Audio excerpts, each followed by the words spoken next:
বউর অনুমতি ছাড়াই আমি গান গাইতে পারতাম না। বউর অনুমতি লাগলে তো সমস্যা আছে।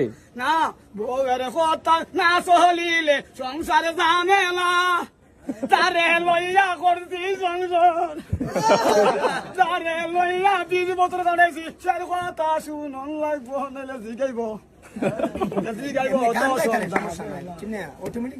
সন্ধ্যাবেলা বাসায় গেলে গলাতে দরিয়া, কি করে জোরে বানের স্বামী, সত্য কইরা বলো না আমি আসি তোমার পাশে। একটা গান গাইলাম আমার পানের স্বামী কথা বলো না, কোথায় গেছা সকাল বেলা পান্ডা গাছলিয়া, তোমার গলা ভাঙ্গা ও তোমার গলা বুঝলে সাহা হইব কেন গো স্বামী, সাদিব কে